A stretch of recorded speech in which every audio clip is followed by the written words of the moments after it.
আসসালামু আলাইকুম। সংগ্রামের পক্ষ থেকে সকলকে শুভেচ্ছা। আজ আমরা নতুন একটি বিষয় নিয়ে সকলকে অবহিত করব। এমআরএ ন্যাশনাল ডাটাবেজে আমরা কিভাবে পোস্টিং দেব সে সম্পর্কে আমরা সকলেই ধারণা নিব। ন্যাশনাল ডাটাবেজে আমরা প্রতি 6 মাস পর পর জুন ক্লোজিং এবং ডিসেম্বর ক্লোজিংয়ে তথ্য দিয়ে থাকি। এই তথ্যটা আমরা কিভাবে এমআরএ ডাটাবেজে আমরা পোস্টিং করব এটা আজকে আমরা শিখব। তো এর আগে আমাকে একটি কাজ করতে হবে, যে ডাটাগুলোকে আমরা একটি এক্সেল ফরম্যাটে সাজিয়ে নেব। আমরা এক্সেল ফরম্যাটে চলে যাই। এক্সেল ফরম্যাটে আমাদের দুইটি অপশন আছে, সেভিংস ইনফরমেশন এবং লোন ইনফরমেশন। আমরা শুরুতে সেভিংস ইনফরমেশন দেখব। এখানে আমাদের কি কি তথ্য সন্নিবেশন করতে হবে আমরা এখানে দেখতে পাচ্ছি। প্রথমে শাখার নাম, এরপরে আমাদের যে সময়কাল, আমরা জুলাই টু ডিসেম্বর অথবা জানুয়ারি টু জুন কোন পিরিয়ডের আমরা তথ্য দিব সেটা এখানে লিখব। এরপরে আমরা নিচে আসি, সঞ্চয়কারীর ধরন, সঞ্চয়ের ধরন, এরপরে আছে সঞ্চয়কারীর সংখ্যা, পুরুষ এবং মহিলা আলাদা আলাদাভাবে দেওয়া আছে। এরপরে মোট যেটা, এটা অটো এখানে সূত্র দেয়া আছে, এখানে যোগ হয়ে যাবে অটো। এরপরে আছে এ সান মাসের শুরুতে সঞ্চয় স্থিতি। আমি যদি জুলাই টু ডিসেম্বর এর তথ্য যদি এখানে পোস্টিং করি, হালনাগাদ করি, তাহলে এ সান মাসের শুরুতে বলতে আমার জুন ক্লোজিংয়ের, গত জুন ক্লোজিংয়ের যে তথ্যটা থাকবে সেটা আমরা এখানে দিব। এরপরে আছে এ সান মাসে সঞ্চয় আহরণ, তার মানে এই গত 6 মাসে আমরা কি পরিমাণ সঞ্চয় আদায় করেছি। এরপরে এ সান মাসে সঞ্চয় ফেরত, আমরা কি পরিমাণ ফেরত দিয়েছি। এ সান মাসে সঞ্চয়ের উপরে সুদ প্রদানযোগ্য, যে 6 মাসে আমাদের সঞ্চয়ের উপরে কি পরিমাণ সুদ দেওয়ার কথা ছিল। এরপরে আছে এ সান মাসে সঞ্চয়ের উপর সুদ প্রদান, আমরা কি পরিমাণ সুদ দিয়েছি। এরপরে এ সান মাসের শেষে সঞ্চয় স্থিতি, এখানে সূত্র দেয়া আছে, এটা অটোমেটিক্যালি এখানে যোগ হবে। এখানে তথ্য দেওয়ার ক্ষেত্রে একটা বিষয় জানতে হবে, আমার উপরের যে রো আছে এখানে আসবে রিপোর্ট প্রদানের তারিখে ঋণ আছে এমন সঞ্চয়কারীর তথ্য। এর পরপর নিচে দেয়া আছে রিপোর্ট প্রদানের তারিখে ঋণ নাই এমন সঞ্চয়কারীর তথ্য। এখানে পোস্টিং দিতে গিয়ে আমরা যেটা করব,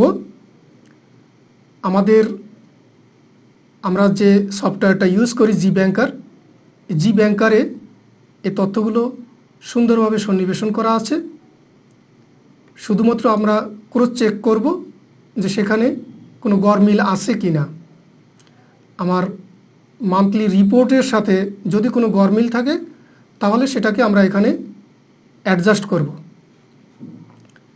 যেমন সঞ্চয়কারীর সংখ্যা, এখানে পুরুষ এবং মহিলা আছে।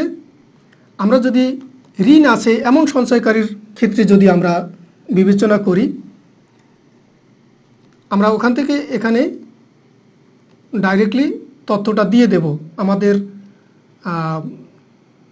সফটওয়্যারের যে তথ্যটা আছে সেখান থেকে আমরা এই তথ্যটা দিব। এরপরে নিচে যখন দিব রিপোর্ট প্রদানের তারিখে ঋণ নাই এমন সঞ্চয়কারীর ক্ষেত্রে আমরা যখন লিখব তখন একটু বিষয় খেয়াল রাখব। যেমন আমার যদি মাস শেষে টোটাল পুরুষ সদস্য থাকে 500, এখানে যদি থাকে আমার 300, তাহলে আমি নিচে এখানে দেব 200। তার মানে আমার সফটওয়্যারের আমার মান্থলি রিপোর্টের যে তথ্যটা আছে সেখানে আমার পুরুষ সদস্য কত, আমি কিন্তু সেইটার সাথে এখানে মিল করব। এখানে আমাদের মহিলা সদস্য আমি যদি ধরি আছে এখানে 690, আর ঋণ নাই এমন আছে 210 আমার মোট। এই ব্রাঞ্চে আমি যদি চিন্তা করি যে এটা পাথরঘাটা ব্রাঞ্চ, তাহলে পাথরঘাটা ব্রাঞ্চে আমার মোট সঞ্চয়কারীর সংখ্যা 1400। এটা আমার মূল রিপোর্টের সাথে মিলকরণের জন্য যদি আমার 2-4 জন কম বেশি করতে হয়, তাহলে আমরা সঞ্চয় ঋণ নাই এমন সঞ্চয়কারীদের যে তথ্য আছে সেখানে আমরা অ্যাডজাস্টমেন্ট করব। এরপরে সঞ্চয় শুরুতে সঞ্চয় স্থিতি, সঞ্চয় আদায়, সঞ্চয় ফেরত এবং সুদের যে বিষয়টা, এটা আমরা হুবহু আমাদের জি ব্যাংকার সফটওয়্যার থেকে নিয়ে নেব। এখানে একটি বিষয় উল্লেখ করতে হবে যে এ ষান্মাসে সঞ্চয়ের উপর সুদ প্রদানযোগ্য এবং সুদ প্রদান। আমরা অনেক ক্ষেত্রে সুদ প্রদানযোগ্য যা থাকে আমরা সেইটা দেই না। এটা আমরা জানি যে জুন মাসে আমরা সঞ্চয় দেওয়ার আগে, সুদ দেওয়ার আগে যদি আমাদের কোনো সঞ্চয়কারী তার সম্পূর্ণ সঞ্চয় উত্তোলন করে চলে যায়, তাহলে এটা জুন মাসে সঞ্চয়ের সুদ দেওয়ার সময় আমাদের এটা অটো অ্যাডজাস্ট হয়ে যায়। কিন্তু আমরা এখানে যেটা করব, অ্যাকচুয়ালি যে সুদটা দিব সদস্যদেরকে, আমরা সেটাই এখানে প্রদানযোগ্যর ঘরেও সেম ফিগার লিখব। এরপরে আমরা আসি সঞ্চয়ের আকার ভিত্তিক বিভাজন। আমরা জি ব্যাংকার সফটওয়্যার থেকে যে তথ্যটা নিব সেখানে এটা অ্যাজ ইট ইজ আছে। আমাদের যদি কিছু গরমিল হয় তাহলে আমরা প্রথম রোতে 2000 টাকা পর্যন্ত সঞ্চয় আছে এমন সঞ্চয়কারীর সংখ্যা কত এবং তাদের সঞ্চয়ের স্থিতি কত, এই ঘরে আমরা অ্যাডজাস্টমেন্টটা করব। বাকি যেটা আছে 2001 থেকে 5000 টাকা পর্যন্ত সঞ্চয়কারী কতজন, আমরা ওখান থেকে যে প্রিন্টটা নিব, জি ব্যাংকার সফটওয়্যার থেকে যে প্রিন্টটা নিব, সেখানে আমার হুবহু যে ফিগারটা আছে সেটা এই ঘরে দিব। সাপোজ আমার উপরে আছে 1400 সঞ্চয়কারী আছে। আমি যদি এখানে দেই, এখানে আছে 430, এরপরে এখানে আছে 210, এখানে 120, এখানে 230। তাহলে আমরা দেখব যে আমাদের 1400 হতে বাকি কত, আমার বাকি আছে 410। তাহলে 410 আমরা এখানে দিব। এখানে আমার টোটাল সঞ্চয়কারী উপরে যখন 1400 থাকবে, নিচের এই ঘরটাও আমার বিভাজনে এসে 1400 হতে হবে। এই ক্ষেত্রে আমি আগেই বলেছি, যদি আমাদের কিছু কম বেশি করতে হয়, অ্যাডজাস্টমেন্ট করতে হয়, তাহলে আমরা 2000-এর যে সঞ্চয়কারীর সংখ্যা আছে আমরা সেখানে এটাকে অ্যাডজাস্ট করব। এরপরে আমরা সঞ্চয় স্থিতির তথ্যটা যদি দেই, তা আমরা ওখান থেকে দিব। ওখানে যেটা আছে যদি আমরা সেটা এখানে বসাই, তো দেখা যাবে যে এখানে যদি কিছু কম বেশি হয়, সাপোজ আমার এখানে সঞ্চয়ের স্থিতি, মাস শেষে সঞ্চয়ের স্থিতি এখানে আমার যদি 5 লাখ টাকা থাকে, তাহলে এখানেও আমার 5 লাখ টাকা হতে হবে। আশা করি আমাদের জি ব্যাংকার সফটওয়্যারে যেটা আছে সেটা সঞ্চয় স্থিতিটা আমাদের মিল আছে। যদি কোনো পোস্টিংজনিত কোনো সমস্যা না হয় তাহলে এটা মিল থাকবে, এটা আমরা ওখান থেকে দেখে নেব। তো আমাদের সঞ্চয়ের যে ইনফরমেশনটা, এটা আমাদের হালনাগাদ হয়ে গেল।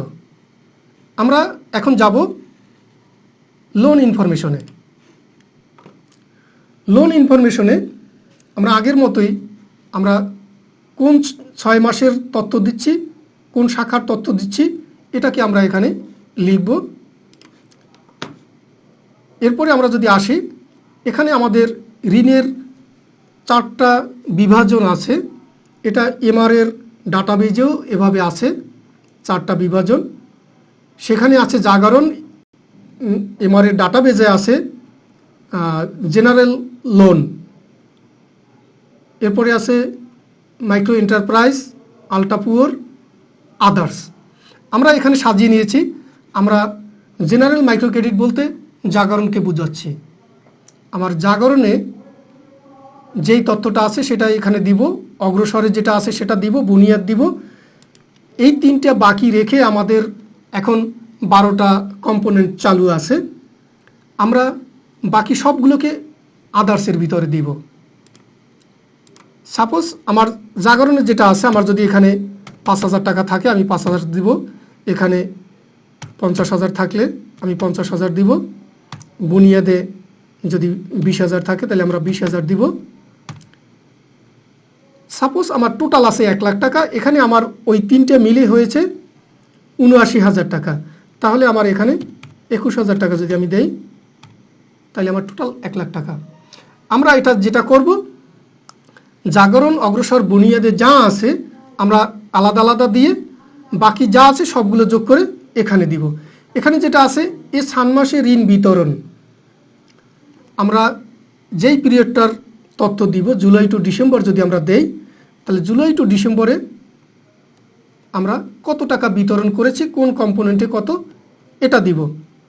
এ ষান্মাসে আদায়যোগ্য, এই ষান্মাসে কোন কম্পোনেন্টে কত টাকা আদায়যোগ্য ছিল আমরা সেইটা দিব এখানে। এরপরে সার্ভিস চার্জের ক্ষেত্রে এটা পার্সেন্টেজ দেয়া আছে, আমরা জাগরণে 12% হিসেবে সার্ভিস চার্জ আদায় করি। এখানে যদি আমার 50,000 টাকা আমরা ঋণ আদায় করি তাহলে এখানে আমার পার্সেন্টেজ দেয়া আছে।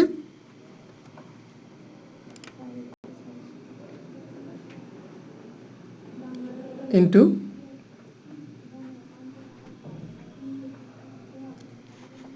এটার 12% দেওয়া আছে, তাহলে এখানে ফিগারটা আসবে এরকমের। জাস্ট একইভাবে এ ষান্মাসে আদায়, এখানে আমরা আদায় যেটা দিব আমাদের রিসিভ পেমেন্টে যেই আদায়টা আছে এই 6 মাসে আমরা যে টাকাটা আদায় করব অ্যাকচুয়াল আদায়, সেই আদায়টা দিব। এখানে আদায়টা দেখা গেল যে 55,000 হলো, হতে পারে কমও হতে পারে বেশিও হতে পারে, যেটাই আছে। সার্ভিস চার্জ আমার কত টাকা আদায় হয়েছে সেটা আমি দেব। এরপরে আছে ক্রমপুঞ্জীভূত ঋণ বিতরণ। এই জাগরণ কম্পোনেন্টে আমি শুরু থেকে এই ব্রাঞ্চের কত টাকা ঋণ বিতরণ করেছি আমাদের রিসিভ পেমেন্টে কিউমুলেটিভ ফিগার যে ঘরটা সেখানে আছে। সাপোজ এখানে আমার এই ফিগারটা এখানে আছে, আমরা এই ফিগারটা দিব। ক্রমপুঞ্জীভূত ঋণ আদায়ে আমার রিসিভ পেমেন্টে যে আদায়টা আছে সেটা আমি দিব।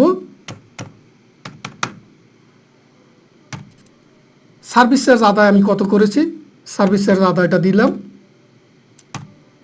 এরপরে ঋণী সংখ্যা আমার মাস শেষে, আমি যদি জুলাই টু ডিসেম্বরের রিপোর্টটা করি তাহলে ডিসেম্বর মাসের ক্লোজিংয়ে আমার কতজন জাগরণে ঋণী আছে আমি এটা দিব এখানে। এখানে মাস শেষে যতজন ঋণী আছে আমরা ঋণী দিলাম 240। এটা আমরা দেখব অবশ্যই আমাদের মাসের ক্লোজিং রিপোর্টে জাগরণে কতজন ঋণী আছে আমরা সেই তথ্যটা এখানে দিব।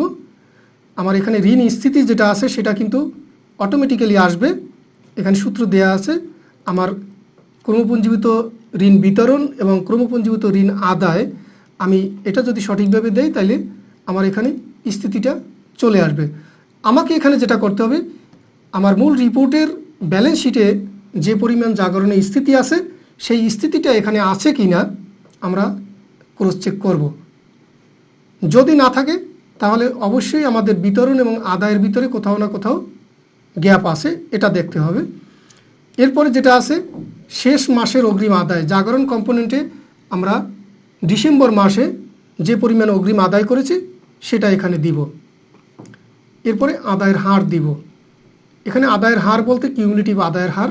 আমার জাগরণ কম্পোনেন্টে এই পাথরঘাটা ব্রাঞ্চে আমার আদায়ের হারটা কি, এটা 99 বা 99.25 এরকমের যেটাই আছে আমরা সেটা দিব। অ্যাজ ইট ইজ আমরা অগ্রসর, বুনিয়াদ এবং আদার্সের যেটা আছে সেটা আমরা এভাবে পূরণ করব। এরপরে আমরা আসি দ্বিতীয় ধাপে বকেয়ার শ্রেণীকরণ। বকেয়ার শ্রেণীকরণে আমরা আমাদের যে জি ব্যাংকার সফটওয়্যারটা ইউজ করি সেখানে আমার অ্যাজ ইট ইজ দেওয়া আছে, আমরা শুধুমাত্র সেখান থেকে প্রিন্ট নেব, এখানে ডাটাগুলো বসিয়ে দেব। যেটা দেখার বিষয় সেটা হচ্ছে আমার এখানে যে মোট এলএলপি আছে সেই এলএলপিটা আমার ব্যালেন্স শিটের এলএলপির সাথে মিল আছে কিনা। এখানে 2-4 টাকা ভ্যারি করতে পারে, কারণ পয়সার হিসাব আছে, এখানে পয়সার কারণে কম বেশি হতে পারে। 2-4 টাকা যেটাই থাকুক আমরা সেইটাই দিব ওখানে যেটা আছে। এরপরে ঋণ স্থিতির ক্ষেত্রে আমার এখানে যদি আমি বকেয়ার শ্রেণীকরণের এখানে তথ্যগুলো দেই তাহলে আমার মোট ঋণ স্থিতি কত আছে সেটা এখানে আসবে। এটা আমি উপরে শিটে যে ঋণ স্থিতি আছে আমার জাগরণের ঋণ স্থিতি কত আর এখানে কত এটা আমরা ক্রস চেক করে মিলিয়ে নেব। একইভাবে জাগরণ, অগ্রসর, বুনিয়াদ এবং অন্যান্য যেটা আছে সেটা আমরা এখানে ফিল আপ করব। এরপরে আমরা আসি ঋণের তৃতীয় ধাপে। এখানে ঋণের সিলিং দেয়া আছে 5,000 টাকা পর্যন্ত। এখানে যেটা আছে মূলত আমরা এই 6 মাসে কতজনকে কত টাকা ঋণ দিয়েছি এবং এই মাস শেষে আমার ডিসেম্বর মাস ক্লোজিংয়ে আমার কতজন ঋণ স্থিতি আছে এবং কত টাকা ঋণ স্থিতি আছে এটা এই স্ল্যাব অনুযায়ী আমরা এখানে লিখব। এক্ষেত্রে আছে আমার বিতরণের ক্ষেত্রে আছে আমরা এই 6 মাসে যেটা বিতরণ করেছি এটাও হুবহু আমার জি ব্যাংকার সফটওয়্যার থেকে আমরা নিয়ে নেব। সেখানে এটা আছে আমার 5,000 টাকা পর্যন্ত কতজনকে ঋণ দিয়েছি। আমি যদি না দিয়ে থাকি, সাধারণত আমরা 5,000 টাকা পর্যন্ত আপাতত ঋণ দেই না, কিন্তু যদি থাকে তাহলে আমি লিখব। আমার যদি না থাকে আমি 0 দিয়ে যাব, মহিলা 0 দিয়ে যাব। এরপরে এখানে যদি আমার একজন থাকে আমি লিখলাম 1, এখানে লিখলাম 2, আমার 3 জন 5,000 টাকা থেকে 10,000 টাকা পর্যন্ত ঋণ দিয়েছি। এরকমের আমার পুরুষ 1 জন, মহিলা 2 জন, মোট 3 জন। এই 3 জনকে আমি কত টাকা দিয়েছি? 3 জনকে নিশ্চয়ই 30,000 টাকার উপরে হবে না, এটা আমরা দেখব। আমার সফটওয়্যারে অ্যাজ ইট ইজ এখানে আমরা পাবো, সেটাই আমরা দিব। শুধু ফিগারগুলো আমরা চেক করব যে আমার মোট যেটা আছে, এভাবে লেখার পরে আমার মোট যে ঋণটা আছে সেটা আমি দেখব। এখানে উপরে দেখেন যে এ সান মাসে ঋণ বিতরণ আমার এখানে আছে 1 লাখ টাকা। আমি এই 6 মাসে জাগরণ, অগ্রসর, বুনিয়াদ এবং আদার্স মিলে আমি 1 লাখ টাকা বিতরণ করেছি। আমার এইখানেও এই যতগুলো স্ল্যাব আছে এই স্ল্যাবে বিতরণের মোট এখানে 1 লাখ টাকা হতে হবে। আমরা এটা ক্রস চেক করব। এরপরে আছে সান মাসের শেষে ঋণ স্থিতি। এখানে স্থিতির ক্ষেত্রে আমার সংখ্যা আসবে পুরুষ কতজন, মহিলা কতজন। এখানে সাপোজ পুরুষ 1 জন, মহিলা 1 জন, 2 জন। মোট স্থিতির পরিমাণ এখানে সাপোজ 12,000 টাকা। এভাবে আমি এখানে দিব। এখানে দেওয়ার পরে দেখেন আমি এখানে উপরে যেটা দিয়েছি, আমি জাগরণে 240 জন ঋণী সংখ্যা বসিয়েছি। আমার এখানে 240 যদি না হয়, আমার এখানে এই রিপোর্টটা যে সূত্র দেওয়া আছে এক্সেলে, আমার এখানে ব্যবধানটা শো করবে। আমি এখানে সবগুলো তথ্য যখন ফিল আপ করবো তখন দেখবেন যে এখানে আমার মিলে যাবে, 0 হবে। স্থিতির ক্ষেত্রেও আমি স্থিতিগুলো যখন এখানে বসাবো এখানে নিচে গিয়ে 0 হয়ে যাবে, এইটাই মিলে যাবে।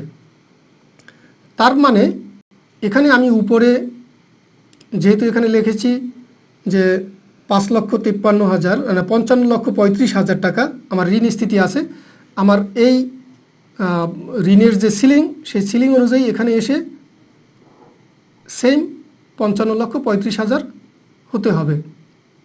এটা আমরা দেখব। তো আমাদের আরেকটা বিষয় যেটা দেখতে হবে ঋণীর সংখ্যার ক্ষেত্রে আমাদের কিছু সাপোর্ট লোন দেওয়া আছে, যেটা আমরা টোটালের ক্ষেত্রে ওভার কাউন্টিং পরিহার করার ক্ষেত্রে আমরা এখানে তাদেরকে গণনা করি না। সাপোজ আমার একজন জাগরণের সদস্য, সে আমার এলআরপি থেকে ঋণ নিয়েছে, তো আমার সদস্য একজন, ঋণী একজন। আমরা যখন মোট গণনা করি তখন কিন্তু একজনই গণনা করি, কিন্তু দুইটা কম্পোনেন্টে গিয়ে যদি আমি আলাদা আলাদাভাবে গণনা করি তখন কিন্তু আমার ঋণী দুইজন। আমরা এই ওভার কাউন্টিং পরিহার করার জন্য আমরা এখানে আমার সফটওয়্যারে মাস শেষে মোট যে ঋণী সংখ্যা আছে, আমি এখানে জাগরণ, অগ্রসর, বুনিয়াদ এই তিনটা পূরণ করব। এরপরে আমি যদি দেখি আমার শাখায় মোট ঋণী আছে 600, তাহলে আমরা এখানে দেখতে পাচ্ছি যে এই তিনটে কম্পোনেন্টে দেওয়ার পর আমার হয় 590। তো আমি এখানে তখন 10 দিব। এখানে আমার মোট ঋণী মিলকরণের জন্য যেটা কম বেশি হবে সেটা আমি আদার্সের ঘরে দিব। এই জিনিসটা আমাদেরকে খেয়াল রাখতে হবে।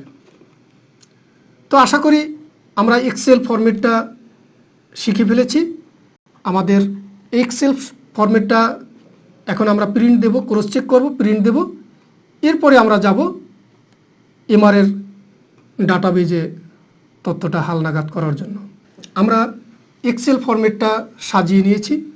এখন আমরা চলে যাব এমআরের ওয়েবসাইটে। আমরা এখানে ইন্টারনেটের যে কোনো ব্রাউজিংয়ে আমরা ব্রাউজ করতে পারবো, মজিলা ফায়ারফক্স বা গুগল ক্রোম।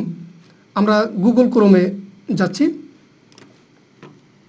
এখানে আমরা এমআরের ওয়েবসাইটের অ্যাড্রেস লিখব www.mra.gov.bd।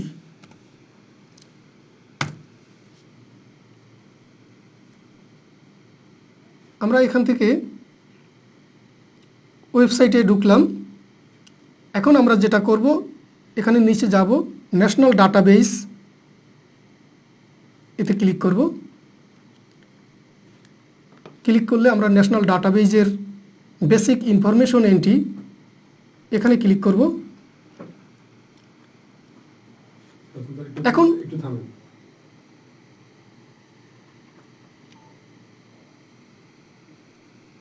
আমরা এমআরের ডাটাবেজে ঢুকলাম। এখানে basic information, loan information, savings information, others activities, financial information, my account, আমার এখানে অনেকগুলা অপশন আছে। তো আমরা শাখা পর্যায়ে যে বিষয়টা খেয়াল করব, আমাদের শাখা পর্যায়ে শুধুমাত্র লোন ইনফরমেশন এবং সেভিংস ইনফরমেশন। আমরা এক্সেল ফরম্যাটটা যতটুকু আমরা ডাটা এন্ট্রি করে রেখেছি, শুধুমাত্র শাখা পর্যায়ে আমরা এই দুটোই পূরণ করব। বাকি যেইগুলো আছে সেগুলো হেড অফিস পর্যায়ের, এখানে আমরা কোথাও হাত দিব না। শুরুতে আমরা যদি আসি লোন ইনফরমেশন, আমরা লোন ইনফরমেশনে ক্লিক করলাম।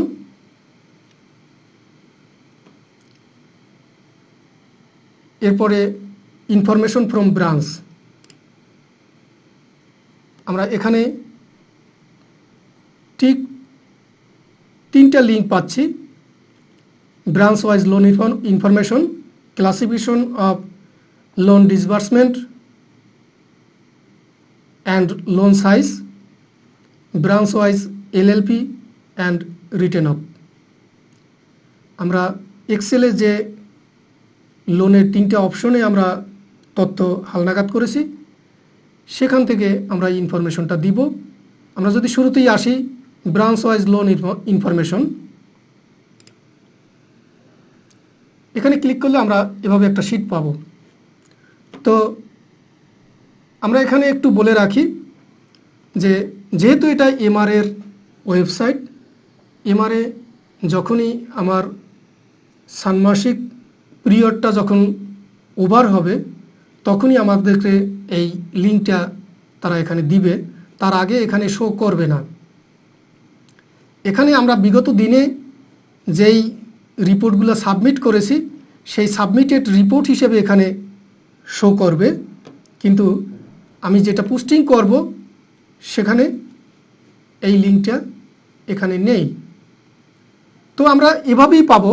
আমি এই যে সাবমিটেড যেটা আছে এখান থেকে আমি দেখাচ্ছি। এখানে আমাদের ব্রাঞ্চের নাম আসবে, আমি ওই ব্রাঞ্চে ঢুকবো। এখানে আমাদের ব্রাঞ্চের নেম আসবে, এখানে আমার যে ব্রাঞ্চের তথ্য দিব সেই ব্রাঞ্চের নাম লিখব, তারপরে আমি সেখানে যাব। এখানে আমার লোনের এই যে general micro credit, micro enterprise, ultra poor and others, এরকমের 4টা লিঙ্ক থাকবে। আমরা যখন জাগরণের তথ্য দিব জেনারেল মাইক্রো ক্রেডিট, আমি সেখানে গিয়ে এন্ট্রি করব। এরকমের আমার একটা ফরম্যাট আসবে, এখানে রো আসবে অনেকগুলো। এখানে যেটা পোস্টিং করা আছে সেই পোস্টের তথ্যটাই এখানে শুধু দেখাচ্ছে। তখন এখানে আমার জেনারেল মাইক্রো ক্রেডিটে আমি অনেকগুলো সাব কম্পোনেন্ট আছে, আমরা এই সাব কম্পোনেন্টগুলোয় কখনোই আমরা পোস্টিং করব না। আমরা চলে যাব জেনারেল মাইক্রো ক্রেডিটের সর্বশেষ যে অপশনটা আদার্স।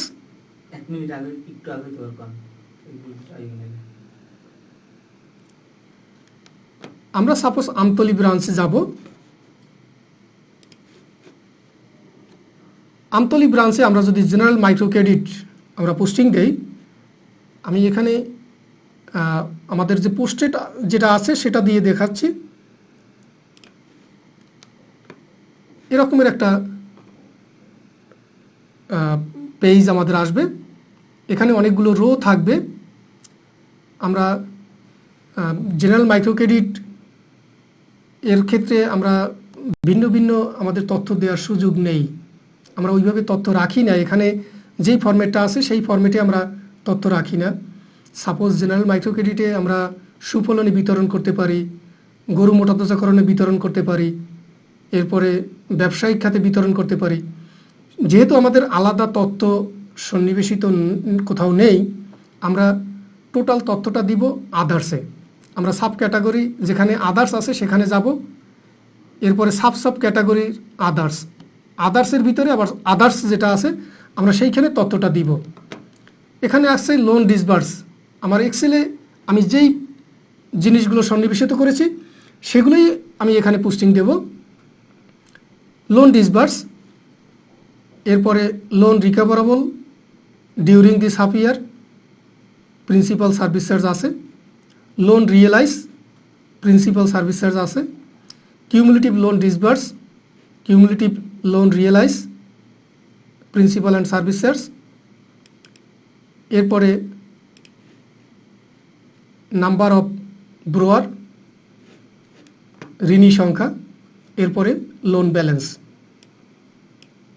এরপরে যেটা আছে টেনার অফ লোন, মানে লোনের প্রকৃতিটা কি, আমি কি এটা 6 মাস বা 1 বছর বা 2 বছর কত মেয়াদের জন্য দিয়েছি।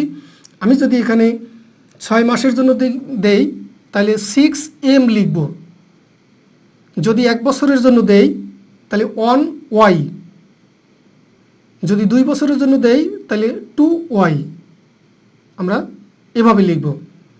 টোটাল নাম্বার অফ ইনস্টলমেন্ট, আমার যদি আমি জাগরণের কথা চিন্তা করি তাহলে জাগরণে আমি কতটা কিস্তিতে এই ঋণটা আনি, আমরা সাধারণত 46টা কিস্তিতে আনি, আমি এখানে 46 দিব।